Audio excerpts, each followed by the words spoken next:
श्रीकृष्णासारखं माझंही वचन आहे माझ्या मराठीसाठी की जेव्हा जेव्हा माझ्या अस्तित्वाला धोका निर्माण होईल तेव्हा तेव्हा मी स्वतः अवतार घेईन.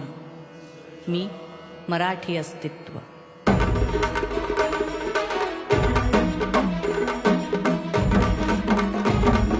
देशासाठी महाराष्ट्राने सर्व काही लाभले पणा या मातीशी नाळ आमची याच कारणे ताठकणा